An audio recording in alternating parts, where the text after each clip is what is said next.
ఉపాధ్యాయ సమస్యలపై మాట్లాడే తీరిక లేనట్లు వ్యవహరిస్తున్న విద్యాశాఖ మంత్రి తీరు బాగలేదని ఆంధ్రప్రదేశ్ టీచర్స్ ఫెడరేషన్ రాష్ట్ర అధ్యక్షులు చెన్నుపాటి మంజుల అసంతృప్తి వ్యక్తం చేశారు. ఉపాధ్యాయ ఉద్యోగుల సమస్యల పరిష్కారం కోసం రాష్ట్ర కమిటీ ఇచ్చిన పిలుపు మేరకు గురువారం ప్రకాశం జిల్లా కలెక్టరేట్ వద్ద ధర్నాని నిర్వహించారు.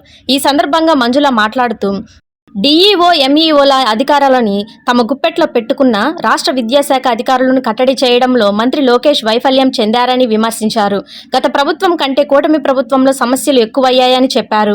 చంద్రబాబు అధికారంలోకి వచ్చి 2 ఏళ్లు అవుతున్నా ఇప్పటి వరకు పీఆర్సీ, ఐఆర్ వేయకపోవడం, డీఏ బకాయిలు పూర్తిగా చెల్లించకపోవడంతో అనివార్య కారణాలతో ఉపాధ్యాయులు రోడ్డెక్కాల్సి వచ్చిందని చెప్పారు. పేరు చెన్నుపాటి మంజుల, ఆంధ్రప్రదేశ్ టీచర్స్ ఫెడరేషన్ రాష్ట్ర అధ్యక్షులు.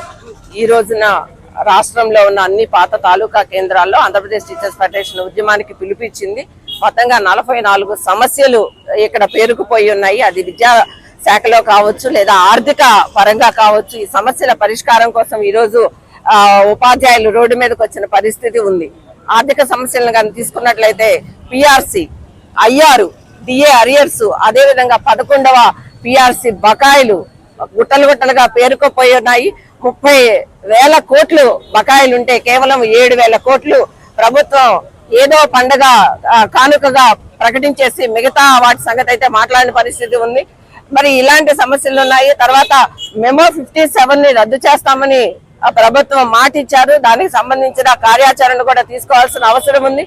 ఐఆర్ మెరుగైన ఐఆర్ ని ప్రకటిస్తాము అని చెప్తూ, అదేవిధంగా గత ప్రభుత్వం ఇచ్చిన రివర్స్ పిఆర్సీ కాకుండా మేము పిఆర్సీ కమిషన్ ని వెంటనే నియమిస్తామని ఈ రోజున అధికారంలోకి వచ్చి 20 నెలలైనా కూడా పిఆర్సీ మాటే ఎత్తకుండా ఈ ప్రభుత్వ పెద్దలు ప్రభుత్వాన్ని నడుపుతా ఉన్నారు. గత ప్రభుత్వానికి ఈ ప్రభుత్వానికి మధ్య తేడా విద్యాశాఖలో కూడా ఏ విధంగా లేదనేది మేము చాలా స్పష్టంగా చెప్పదలుచుకున్నాం. ఎందుకంటే గత గవర్నమెంట్ లో 6 పాఠశాలలు ఏర్పాటు చేస్తే ఇక్కడ 9 రకాల పాఠశాలలు ఏర్పాటు చేశారు. అదేవిధంగా 1 నుంచి 10 తరగతులను కూడా పాఠశాలల్లో కలిపి విద్యా బోధనకి ఇబ్బందికరంగా మారే పరిస్థితిని కల్పించారు. అదేవిధంగా మండల విద్యాశాఖ అధికారులు, డిఈఓల అధికారాల మొత్తాన్ని గుప్పెట్లో పెట్టుకొని రాష్ట్రంలో ఉన్న విద్యాశాఖాధికారులు వారు చెప్పినట్లుగా విద్యాశాఖ మంత్రి గారు కూడా విద్యా వ్యవస్థను ఏ విధంగా నడుపుతున్నారో అర్థం కాని పరిస్థితి ఉంది. ఎస్ఎస్సి డ్యూటీలు కూడా మేమే వేస్తామని చెప్తూ ఒక గందరగోళ పరిస్థితికి తీసుకొచ్చిన పరిస్థితి. మరి ఆ విద్యాశాఖ అధికారులను కట్టడి చేయవలసిన విద్యాశాఖ మంత్రి గారు ఉపాధ్యాయ సంఘాలతో మాట్లాడడానికి సమయం కూడా కేటాయించిన పరిస్థితి కూడా కనిపిస్తా ఉంది. మరి ఇదొక్కటే కాదు, పిఆర్సీ కాకుండా బకాయిలు కాకుండా ఇంకా అనేక సమస్యలు ఉన్నాయి.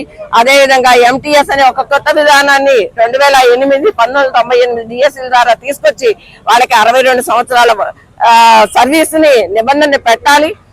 వాళ్ళని రెగ్యులర్ చేయాలి. కేజీబీవీలో పాఠశాల ఉపాధ్యాయులకి ఎంటీఎస్ ని ఇంప్లిమెంట్ చేయాలి. మోడల్ స్కూల్ వాళ్ళకి సర్వీస్ రూల్స్ ఇవ్వాలి. ఇలా మొత్తంగా 44 సమస్యలు.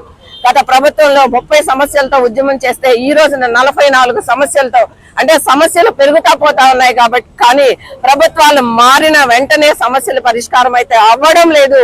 అవ్వవు అనేది కూడా ఆంధ్రప్రదేశ్ టీచర్స్ ఫెడరేషన్ ఖచ్చితంగా భావిస్తా ఉంది. అందుకే ఈ రోజున సమస్యల పరిష్కారం కోసం మాకు మేమే ఉద్యమించాలి, మా సమస్యలను మేమే పరిష్కారం చేసే దిశగా ప్రభుత్వం ఆలోచన చేయాలని చెప్పి ఈ రోజున ఉద్యమానికి పిలిపివ్వడం జరిగింది. ఇదే కాకుండా టెట్ అనేది ఈ రోజున ఉపాధ్యాయ లోకంలో ఒక గందరగోళ పరిస్థితికి తీసుకొస్తా ఉంది. 2011లో టెట్ నోటిఫికేషన్ వస్తే అంతకు ముందు నియామకాలు పొందిన ఉపాధ్యాయులు 30-40 సంవత్సరాలు పనిచేసినా గానీ మీరు ఆ టెట్ పాస్ కాకపోతే మీరు సర్వీస్ లో ఉండరు అని సుప్రీంకోర్టు చెప్పిన ధర్మిల రివ్యూ పిటిషన్ వేయమని ప్రభుత్వాన్ని కోరాము. అదేవిధంగా central government right to education act ని సరిచేయాల్సిన అవసరం ఉంది. దానికి పార్లమెంట్ లో చట్టం చేయాలి. వీటన్నిటికీ సంబంధించి మార్చి 10న ఢిల్లీలో పెద్ద ఎత్తున ఉద్యమాన్ని చేపట్టడం కూడా జరుగుతా ఉంది. ఈ సమస్యల పరిష్కారం కాకపోతే ఏప్రిల్ ఈ 10వ తరగతి పరీక్షలు అయిపోయిన వెంటనే జిల్లా స్థాయిలోను రాష్ట్ర స్థాయిలోను పెద్ద ఎత్తున ఉద్యమిస్తామని, మా సమస్యల పరిష్కారం అయ్యే వరకు పోరాటం చేస్తామని, ఈ సమస్యల పరిష్కారం చేయడానికి ప్రభుత్వం ఆలోచన చేయాలని కూడా ఆంధ్రప్రదేశ్ టీచర్స్ ఫెడరేషన్ డిమాండ్ చేస్తోంది. జిల్లా కార్యదర్శి అలాగే ఒంగోలు జోన్ కన్వీనర్.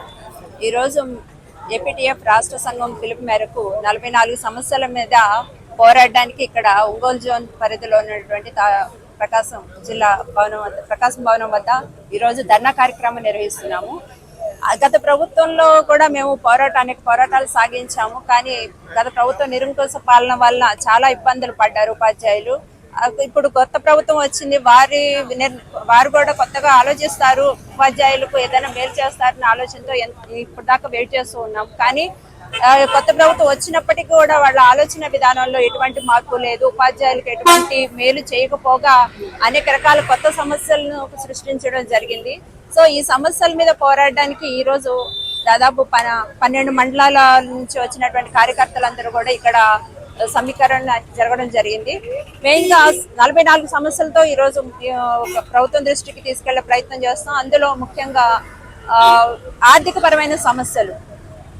గత ప్రభుత్వంలోనే నియమించాల్సిన వచ్చినటువంటి 12వ పిఆర్సీని ఇప్పటి వరకు కూడా కొత్త ప్రభుత్వం దాన్ని ఊసే లేకుండా ఇప్పటి వరకు కమిషన్ నియమించడం అనేది జరిగింది లేదు.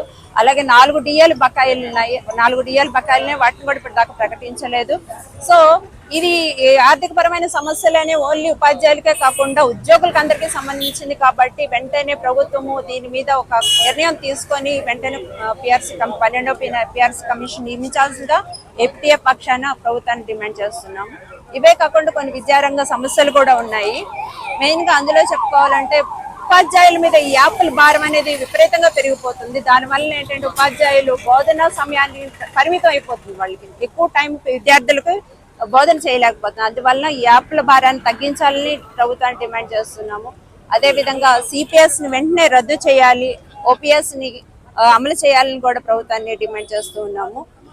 అదే విధంగా జియో 57 ను వెంటనే అమలు పరిచి 2003 డిఎస్సి వాళ్ళకి వెంటనే పెన్షన్ విధానాన్ని అమలు చేయాలని ప్రభుత్వాన్ని డిమాండ్ చేస్తూ ఉన్నాము.